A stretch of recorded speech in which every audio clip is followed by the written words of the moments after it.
The Loveland Frog. First up on our list is the Loveland Frog, a cryptid that was new to me but is very quickly winning my heart, and maybe he'll steal yours as well. The Loveland Frogman is a mythic humanoid frog that is a legend to the people of Loveland, Ohio, which is where the name comes from. The Frogman is described as a 4-foot bipedal frog, mostly appearing to hide around bodies of water. I mean, it's a frog. Where else is it gonna go? It was first sighted in 1955 by a businessman driving home alone at night. He was headed out towards Branch Hill in Ohio when he saw 3 strange, short, squat, bizarre-looking creatures standing on their hind legs alongside the road. He described them all as being 3 to 4 feet tall with leathery-looking skin and faces just like a frog with giant glowing yellow eyes. The Frogman would go quiet for a bit and wouldn't be seen again until 1972 when a local police officer was driving home and saw an unidentified 4-foot creature running in front of his car's headlights. When he got a good look at it, the officer described it as a leather-skinned bipedal animal crouching like a frog, and it hurriedly ran towards a river. 2 weeks after that sighting, another Loveland police officer reported seeing the same creature, the same little bipedal frog monster. This officer, however, shot at the Frogman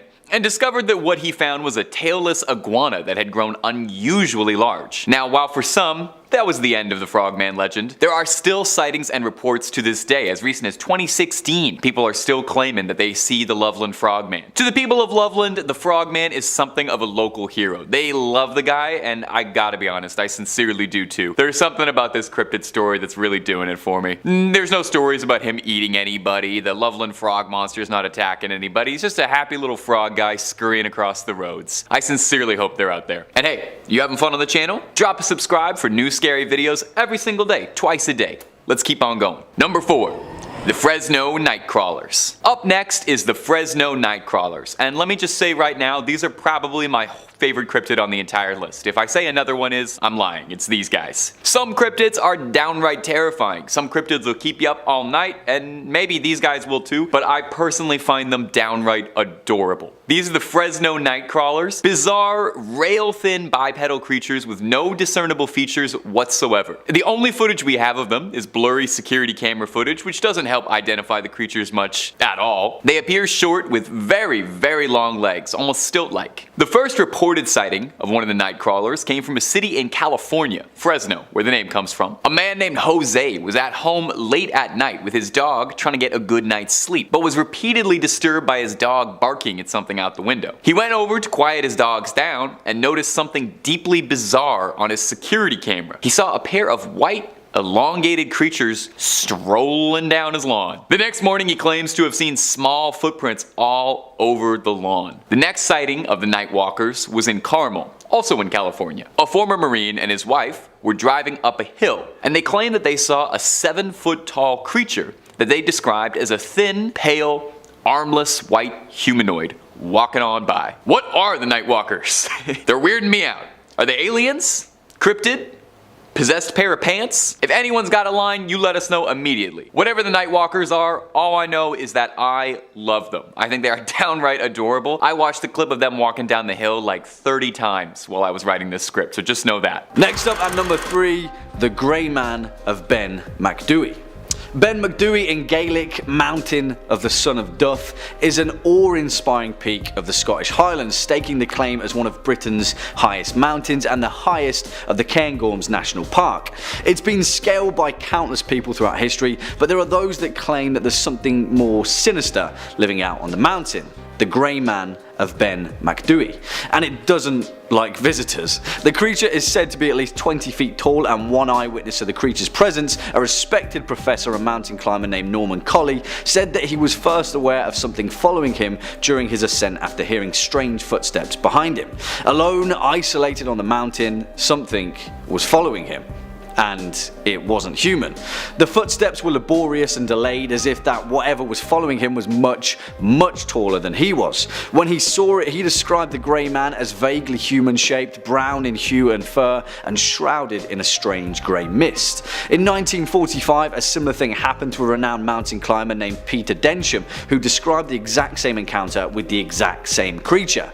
Again, in 1958, the Scots magazine wrote of a similar account from naturalist Alexander Tunion, who who this time found himself armed with a rifle and fired several rounds into the grey man. He thought he'd hit it, whatever it was, but after trekking over through the snow, found no sign of the creature. It vanished away like fog rolling across a mountain, and the mystery of the grey man of Ben Macdui remains unsolved. Swinging in at number 2, the Cabbage Town Tunnel Monster, which is an urban legend from my current stomping grounds of Toronto, Ontario, that is grounded in such bizarre circumstances that it remains a warning not to go wandering through the dark tunnels of downtown Toronto. I'm talking about the path. Ever. Don't go there. In 1978, in the eastern Cabbage Town district of Toronto, a 51-year-old man known as Ernest had a terrifying encounter in the network of tunnels that sprawl beneath the city. He had been out searching the neighbourhood for a missing kitten that him and his wife had been raising when he stumbled across a tunnel entrance and decided to explore. After venturing 10 feet into the gloom, Ernest suddenly came across a creature that looked somewhat like a long, thin monkey, around 3 feet in height, with large teeth and covered in grey fur. It had unsettling eyes, he described, that peered out of the darkness in a bright orange hue. Even more unsettling, Ernest claimed that the creature spoke to him. "Go away, go away," it said in a hissing voice before slinking down a tunnel off onto the side. Ernest was reluctant to come forward with his story. He was a respected member of the community and he feared that he'd be ridiculed by his peers, but after being convinced by a friend, he spoke to the Toronto Sun, and a group of journalists and investigators followed him into the same tunnel. Although they didn't see the creature, they did see that the narrow tunnel led to a strange, gloomy chasm that dropped into the unseen sewer system below. And even stranger, they found the maimed, half-eaten carcass of a cat buried loosely beneath the dirt and debris. It permeated the legend of the Cabbage Town Tunnel Monster, and whatever it was, we may never know for sure. Just stay away. And finally, our number 1 spot, the Jersey Devil. Of course, it has to be perhaps one of the most notorious cryptids of all time, the famed Devil of Jersey, whose origin dates all the way back to when New Jersey was still a British colony. Hundreds upon hundreds of tales have been spawned from the legend of the Jersey Devil, dating from the early 1700s right up to recent times. As the legend goes, Mrs. Jane Leeds came from a poor family who carved out an existence in the bleak pine barrens of Jersey, a rugged place with dense forests, sandy soil and deep swamps. In 1735, Mrs. Leeds discovered that she was pregnant with a 13th child, which is, as they say, unlucky for some. Now, Mrs. Leeds wasn't too keen on giving birth, to say the least, and she claimed to friends and relatives that the devil can take the next one. And that's exactly what he did. When the baby was born, it was monstrous, with a scaly reptilian body, a horse's head, bat's wings and a long forked tail. He spread his wings, shot up out of the chimney and soared out across the pine barrens. The legend of the Jersey Devil was born. Now, whatever you think of this cryptid, truth or urban legend, it's the frequency that the Jersey Devil appears in contemporary folklore that is important. Hundreds of people have reported sightings of a strange bat-like creature with wings and a forked tail, flapping its wings across the pine barrens and cackling into the night. In 1816, Joseph Bonaparte, the brother of Napoleon, reported seeing the creature while hunting game in the woods. In 1840, a respected minister pointed his congregation towards a ghastly creature flapping above his church, and in 1909, literally thousands of people saw the same creature on the same day at the same time at multiple locations. In fact, it got so bad that schools had to close down and people just flat out refused to go outside.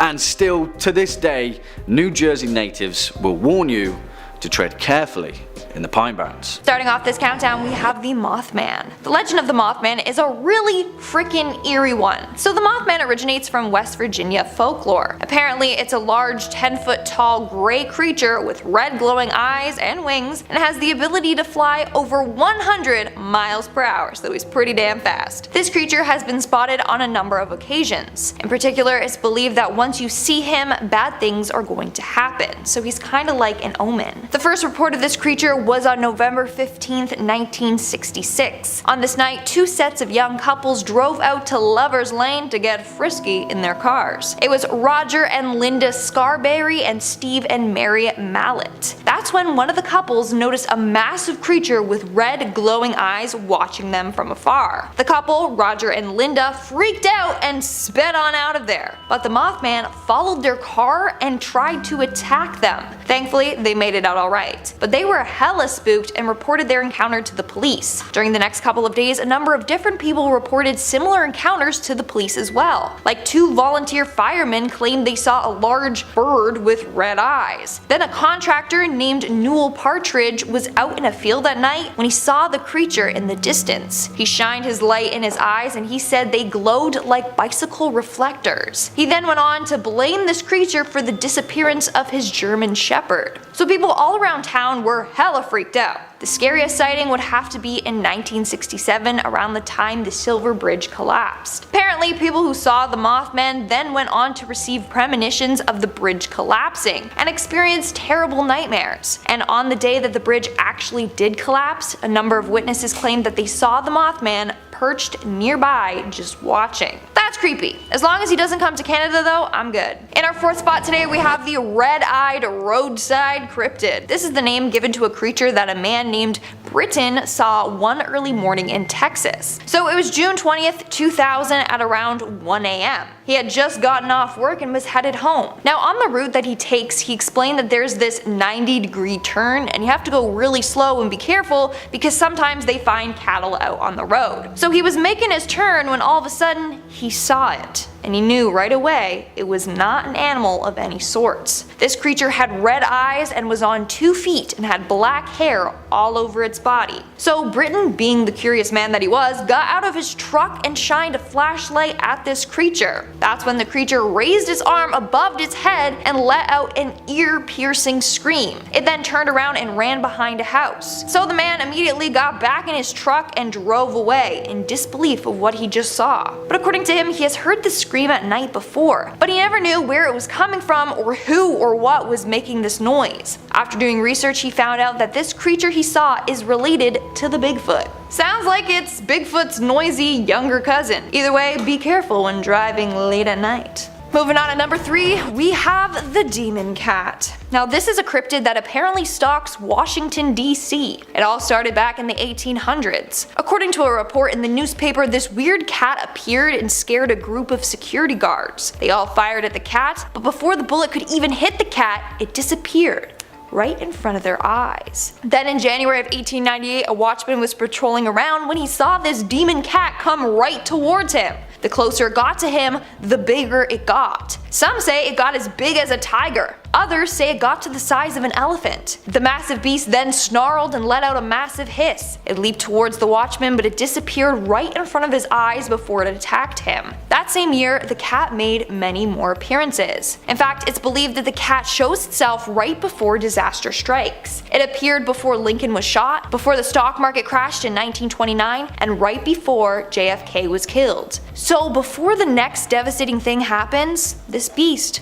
might make a return. Moving on to number 2, we have the Mongolian deathworm. The Mongolian deathworm is a famous cryptid in China. It's said to lurk in the Gobi Desert and is described as being this giant red-type worm creature. In fact, its Japanese name literally translates to large intestine worm. To make matters worse, apparently it can spit poison at its victims from afar. It's believed that this acid-like venom is so strong that it can kill a camel or horse. Over the years, there have been a number of terrifying encounters with this massive worm. One story that gets shared around a lot involves a young boy who gets followed home by this worm. The next day, his dead body was found by his home. It's believed that he ended up touching the worm and died doing so. His family knew that the worm was behind his death, so they headed out on a trail in the sand looking for it to get revenge. But the family never returned home. Now that's more of a legend. Let's talk about a supposed real encounter with this slithery dude. The first apparent real sighting was during the 19th century. Someone was out in the desert when they saw this creature slithering around. They said it looked like a cow's intestine. He watched this creature for quite some time and actually saw it strike and kill another creature. A more recent sighting took place in 2013. People were out looking for it and actually found it and apparently even caught this creature on camera. But who even knows what happened to this footage? Because I want to see it for myself. I swear, I need my own myth-busting show or something.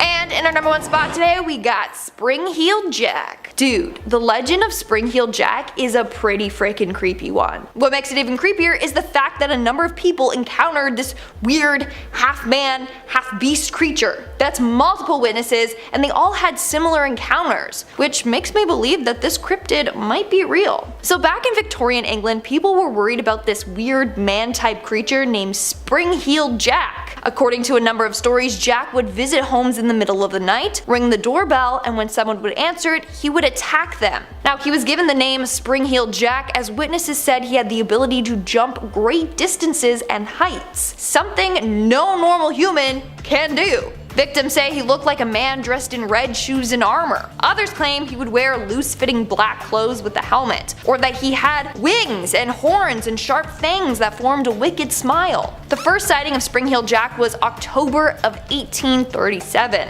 A woman named Mary Stevens was walking in her town when this creature jumped from a tall building down to the ground right in front of her. He then attacked her and tried to kiss her, but someone heard her screams and thankfully came to the rescue. They then both saw this creature leap away. And Mary wasn't the only victim terrorized by Jack. A girl named Lucy Scales was also attacked by it. Same with a woman named Jane Alsop. She was attacked and strangled by this creature, but she managed to free herself. Jane said this about Jack, and I quote, "He was wearing a kind of helmet and a tight-fitting white costume like an oilskin, and he vomited blue and white flames." Soon, more and more people were going to the police terrified by Spring-Heeled Jack. One person said they saw Jack jumping from rooftop to rooftop. They said he had glowing red eyes and big sharp claws. Due to the fact that so many people encountered Jack, I'm telling you, it might be real. Was he a human? Was he a cryptid? Was he a weird human creature thing? I don't even know, man. Let me know what you think in the comments below though. Kicking off at number 5, the Loveland Frogmen. Hailing from the misty swamps and vast wetlands of rural Ohio, the Loveland Frogmen, also affectionately known as the Loveland Lizards, are a cryptid unlike no other and have reportedly appeared under several bizarre circumstances on a regular basis in Ohio's Clermont County. Allegedly, the first sightings of these eerie bipedal amphibians first occurred in 1955 and has proven to be one of the most intriguing cryptozoological mysteries in North America. The creatures themselves allegedly live in the temperate forests and wetlands of Clermont County and are able to survive the cold winters of the region without having to hibernate. Useful. During their first sighting at approximately 3:30 AM, a local businessman was driven down a lonely stretch of road, running alongside the Miami River on the outskirts of the small town known as Loveland, Ohio. Suddenly and out of nowhere, the man claimed to have witnessed 3 bipedal quasi-reptilian entities emerge from the dense reeds and begin to congregate by the side of the road. The man slowed down and turned out his lights as he pulled his car onto a curb to observe these creatures further. He claimed that they stood between 3 and 4 feet tall, were covered with leathery skin, and had webbed hands and feet. Their most distinguishing feature though was their distinctly frog-like head, which the man claimed bore deep wrinkles where their hair should have been. Well, since then, over 5 more sightings of the Loveland Frogmen have occurred over a 60-year period. What do you guys think? What's going on, Ohio? Next up at number 4, the nameless thing of Berkeley Square. And I absolutely love this story either way, because if you've ever heard of the famed 50 Berkeley Square in London, England, then you'll know that, cryptid or not, this place is terrifying enough. It's proof as well that there are some cases out there which irk on the realm of the paranormal and become a category so unexplainable that they don't really fit into anything, or can fit into anything. I don't know, it's pretty nebulous. Either way though, the haunted legacy of Berkeley Square has featured ghosts and poltergeists the world over, and it's widely considered to be one of the most haunted places in England. But there is one particular instance that takes the cake, the nameless thing of Berkeley Square. A tale that takes place in 1840 when a 20-year-old Sir Robert Warboys got into a drunken dare in which he had written off Berkeley Square and its paranormal reputation as a whole load of Kaiser Soze. He put money down that he could spend the night in the building's most cursed and haunted second floor, and so the next evening did exactly that, with a pistol in his hand. For robbers, I guess, and a makeshift pulley line attached to a bell in case he saw anything out of the ordinary. He drank a whole load of courage and tried to get some shut-eye, but well, of course, young Bobby Warboy's story cuts out there when the landlord was awoken by the bell rig ringing incessantly and ran upstairs to check on him. He found Robert Warboys dead as a doornail, slouched in the corner with his eyes bulging in terror. Legend has it that the landlord witnessed an amorphous, shadowy form with slime oozing from it, claws and tentacles and all dripping from its form, suddenly slink back into the shadows of the corner of the room and disappear. And since then, tales of the nameless thing of Berkeley Square are more common than any of us would actually like. In our third spot, we have the Shuck. The Shuck is a ghostly black dog from East England legends. Don't be fooled though, this dog is anything but cute, cuddly, and friendly. It's got a thirst for blood. Those who have seen it describes it as a big black hound. Some even say it has red or green glowing eyes. Now this ghost dog is said to terrorize rural towns and villages across the country. The most famous as well as most horrifying encounter would be from 1577.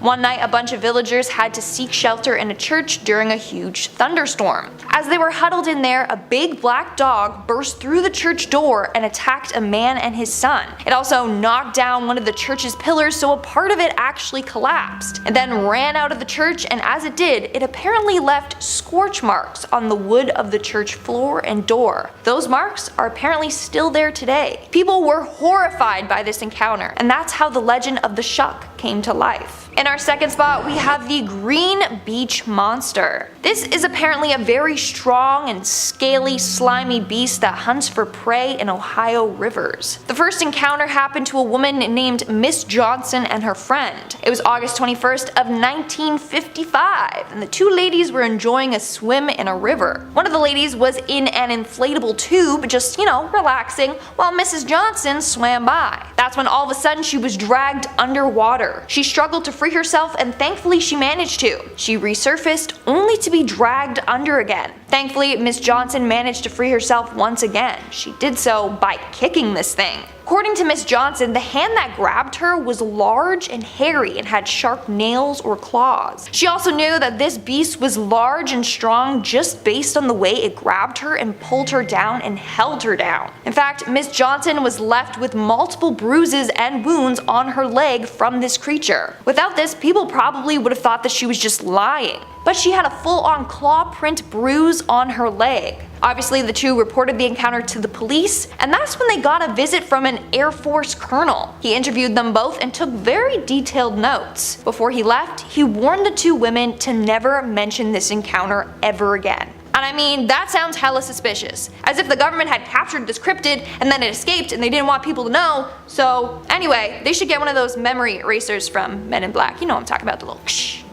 And in a number one spot today, we have the Jersey Devil. The Jersey Devil is a very famous cryptid said to live in the Pine Barrens region of New Jersey. Legend goes that in 1735, a mother gave birth to a child that she did not want. Her and her husband couldn't afford to raise another child. Apparently, she had 12 children already, and after she found out she was pregnant again, she cursed the child and said it was a devil child. In fact, one version of the story, apparently she offered her unborn son to the devil. Anyways, she ended up giving birth to the child and all was well and normal. But as days went by, the kid started to transition into this weird creature. It grew hooves, it had a goat's head and bat wings and a forked tail. It would growl and scream. In another version, the mother was actually apparently a witch and the child's father was the devil himself. And that was the creature that they gave birth to. Either way, it's creepy as hell. So there have been reported sightings of this creature as early as the 1820s. Some say it has a horse's head, long claws, and bat-like wings, whereas others say it looks like a kangaroo with wings. In 1909, that's when this creature terrorized New Jersey. Tons of people were apparently seeing this creature. In fact, due to all the sightings, workers were advised to stay home and schools were closed. Just saying that if they thought that this creature was fake, none of that would have happened, so they were scared for a reason. Eventually, the hype around the Jersey Devil died down. That was until 1927. A taxi driver in Salem City was minding his own business when apparently he encountered this beast. The beast was then following the man and was pounding on the roof of his taxi. Hey, I don't know, maybe he just needed a lift. Then in the 1960s, residents were woken up in the middle of the night to strange screaming. They all knew that this was the cries from the Jersey Devil. And in 1980, the Jersey Devil struck again. Officers and forest rangers were called onto a scene at a farm where a bunch of pigs had been killed. Their bodies were all scratched and ripped open, the back of their heads were eaten, but there was no blood on the ground. There's no explanation for what could have done this to the pigs, besides the legendary Jersey Devil. Starting off this countdown, we have the Beast of Gévaudan. Between 1764 to 1767, people in Gévaudan, France were fearing for their lives. A terrifying beast was stalking the town and taking the lives of many of the residents. This beast was described as a large wolf or something like a large calf or horse. Calf as in cow, not. Imagine like a large calf, like someone's leg. Sorry. It was covered in reddish gray fur and had a long tail like a panther. It also apparently had a black stripe on its back and talons on its feet. The first victims were a bunch of hunters. The remains of 16 hunters were found in the forest, their heads all decapitated, their limbs scattered about. It is said that in the end 100 individuals died at the hands of this beast. To make matters worse, it also had the tendency to rip out its victims' throats. One terrifying encounter happened to a girl named Jean Boulet on June 30th in 1764. She was tending to a flock of sheep when this creature attacked and killed her. That's not all though. Another woman was attending to her cattle when the beast attacked her as well. Thankfully, she was able to escape it. She described it as, I quote, like a wolf, yet not like a wolf. The last time it ever threatened the town was on October 8th, 1764. A group of hunters set out to capture and kill this beast. The beast had previously mauled a number of people on that day. Later on, the hunters found it and shot at it. They didn't kill it, but they did drive the beast out of their town. Did he flee to another town? Did he go into hiding?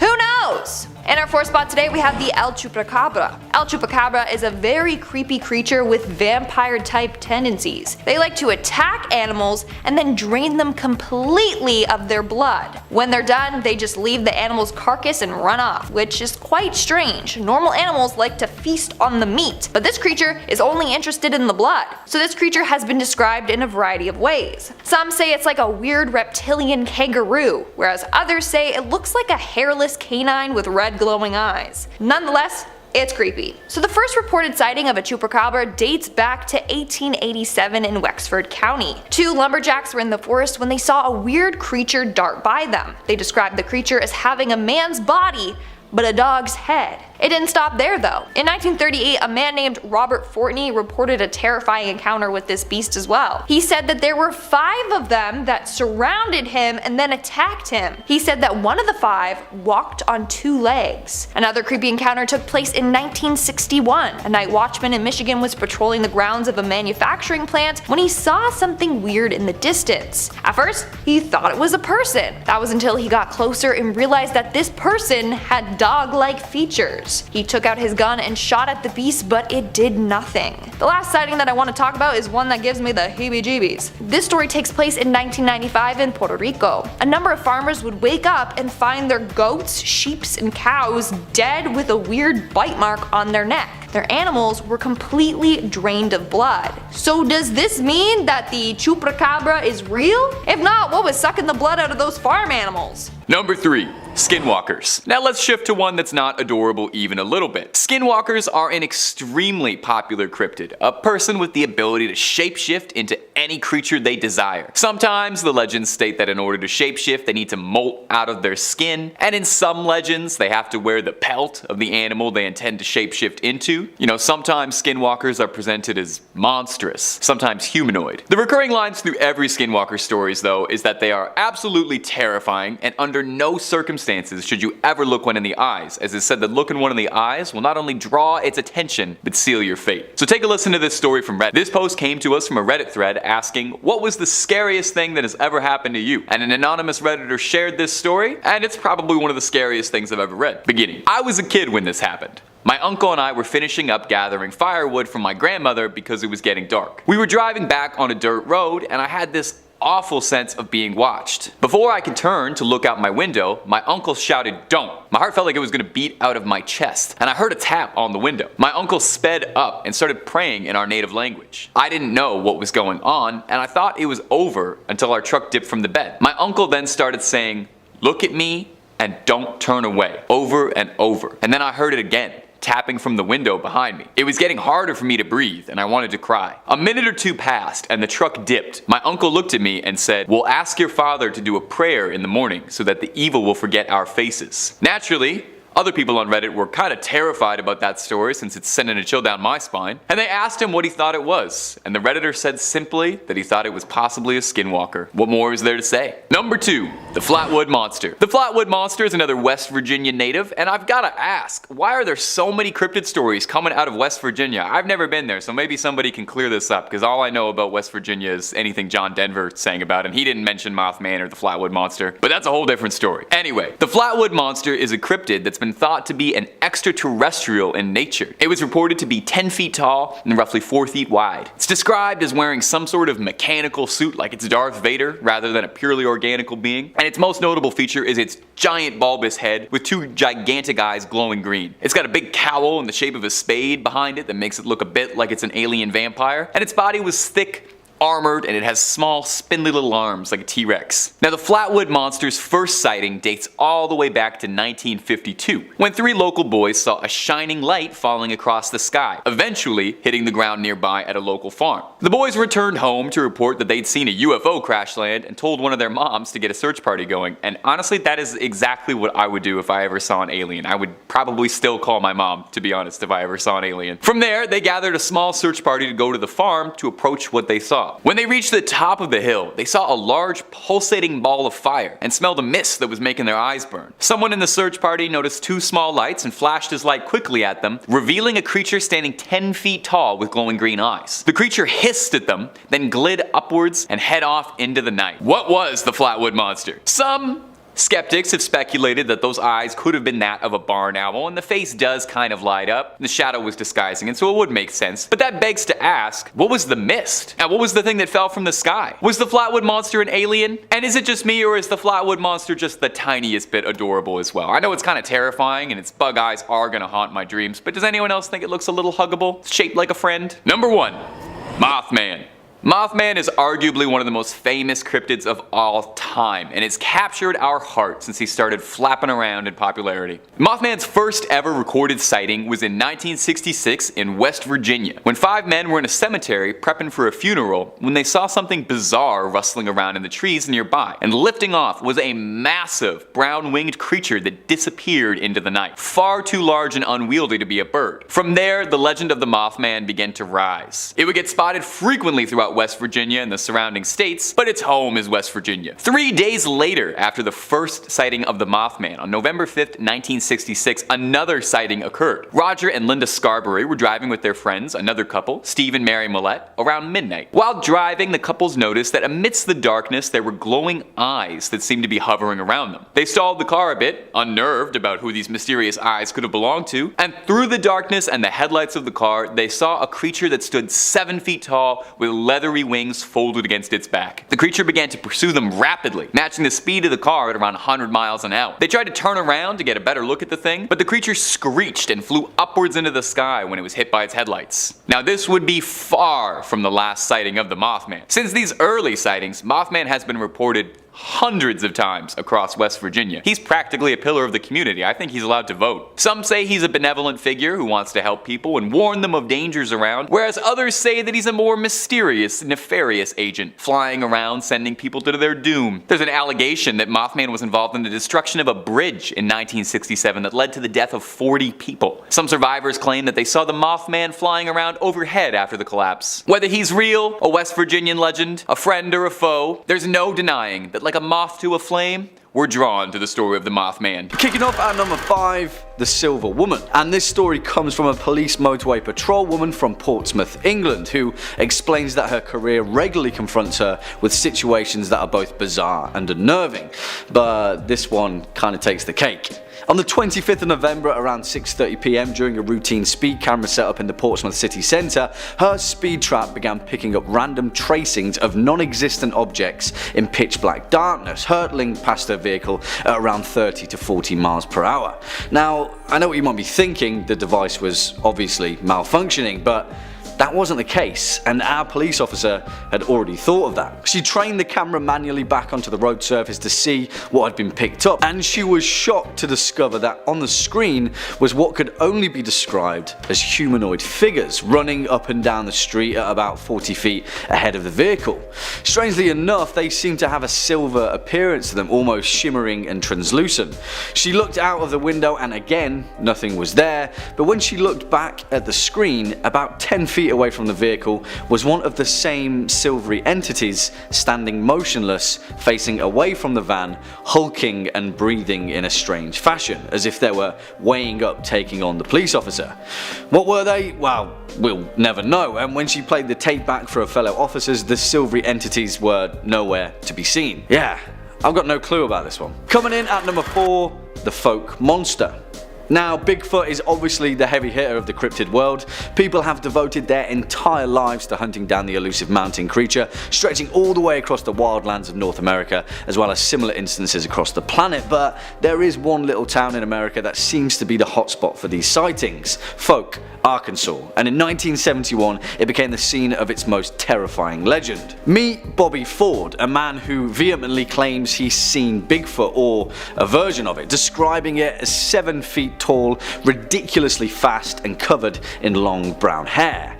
And he saw it up close and personal. It was a Saturday when Bobby and his brother were out hunting a short distance from their rural home when they heard screams in the distance. Bobby's wife, Elizabeth Ford, was frozen in horror when a creature reached through the front window, massive and hairy with glowing red eyes that made no sound except for heavy breathing. When Bobby and his brother ran back to the home, the creature turned and grabbed him as he sprinted up to the porch. It tackled him to the ground with ease and then disappeared into the woodland. The creature had left behind clear tracks in the house and nearby area, 3-toed footprints that matched the deep 3-fingered scratches that were made in the wood of the front porch. Bobby Ford was rushed to hospital and treated for minor wounds and shock, and the family were so terrified by the encounter that they moved out. They'd only lived there a week. That's terrible timing. Swinging in at number 3, the Kinderhook Blob, which is just a great name, really, isn't it? And if I'm being honest, the legend of the Kinderhook Blob is exactly what cryptid tales are made of, so strap in. It's sometime in 1962 New York, and on 6 separate occasions, multiple witnesses encountered a floating, mysterious blob-like creature that was so terrifying in its form that 2 men armed with shotguns fled in terror. The initial encounter was from a 10-year-old boy named Hallenbeck and his 7-year-old cousin Chari. They were playing in the dense woods nearby their house when all of a sudden they both heard this really high-pitched whistle noise, and suddenly, from behind a nearby pine tree, they witnessed a white amorphous object appear in full view, which slowly began writhing toward them. On 5 more occasions, which insanely would happen over the next 12 years, all the way until 1978, dozens of eyewitnesses would explain in vivid detail similar accounts of an amorphous white blob-like creature that would emerge from the woods, often attaching its tendrils to trees whilst incessantly making its way towards its victims, causing them to flee in terror. So much so that on one occasion 2 grown men tried blowing it to pieces with shotguns to no avail, and then turned tail and ran. What I love about this story is the essence of a cryptid tale. For all intents and purposes, the Kinderhook Blob could be a disused weather balloon floating listlessly through the air, but because it was seen multiple times by multiple people in the right setting, the legend of the terrifying white blob quickly became a horrifying reality. Either that, or it's a sentient alien life form that's going to consume us all, so yeah. Coming in next at number 2, the disappearance of Peter Grayson. The Groot-Slang, or the Groot-Slang, which in Afrikaans loosely translates to big snake, is a legendary creature widely considered to be one of the continent's most prolific cryptids, and is reputed to dwell exclusively in the deep caves and cavernous systems in the Richtersveld, South Africa. According to legend, the Groot-Slang is a primordial creature that is reputedly as old as the world itself, and dwells within what locals refer to as the bottomless pit, which also, conveniently enough, is also filled with precious diamonds. Well, diamonds historically have a proficiency of attracting daring adventurers, and one of those adventurers just so happened to be an English businessman known as Peter Grayson. In 1917, Grayson and a team of excavators began an expedition into the Richtersveld cave system, accompanied by several local guides. After heading out into the rocky desert landscape, and upon hearing that Grayson intended to descend into the bottomless pit, unwittingly the lair of the Groot-Slang, the local guides quickly left after warning Grayson that they'd lost friends and family to the violent serpent before, and they weren't weren't going to do it again. He shrugged it off and alongside his 2 excavators headed deep into the cave, and well, that's the last that they heard of any of them. The Grayson dynasty faded into obscurity after their patriarch was never seen alive again, but as the legend goes, one of the local guides returned to the cave a day or so later after feeling guilty for abandoning Grayson and his team. At the entrance of the cave, he found the body of an excavator, half of his body actually, to be specific. His legs and most of his torso had been ripped clean off, and he died attempting to crawl back out. What a way to go. And finally, coming in at our number 1 spot, the legend of Yuri Grando. And I just have to tell this cryptid story because it's one of my favourites, and it's also considered to be one of the first historical instances of vampirism. As the legend goes, Yuri Grando Aljovic was a villager and poor peasant from the region of Istria, which now makes up modern day Croatia. Historically, he was referred to as a strigoi, strigon or strigun, a local word for something that resembles a vampire and a warlock. Sometime around 1656, Yuri died due to an unknown illness, but according to legend, he regularly returned from the grave at night as a vampire to terrorize his village until his decapitation in 1672. The legend tells that for 16 years after his death, Yuri would rise from his grave by night and terrorize the village. The village priest Giorgio, who had buried Yuri 16 years previously, discovered that at night somebody would knock on the doors around the village, and on whichever door he knocked, someone from that house would die within the next few days. Eventually, the villagers rallied after witnesses saw the corpse of Yuri roaming the streets, and led by the town's mayor, chased and tried to kill him with a hawthorn stick, but failed to pierce his supernatural flesh. The next night, 9 people went to the graveyard and dug up Yuri's coffin, finding a perfectly preserved corpse with a smile on its face. It was Yuri with pristine white flesh and no signs of decomposition. They tried to stake him once more, but witnesses noted that the stick would not penetrate its flesh. Eventually, the villagers were so terrified and kind of fed up with his vampire antics that a brave villager known as Stipan Milicic took a saw and decapitated the corpse. As soon as it tore Yuri's skin, the vampire screamed and blood began gushing from the cut. Allegedly, a man that was presumed dead for 16 years. Yeah. That one's pretty worrying, right?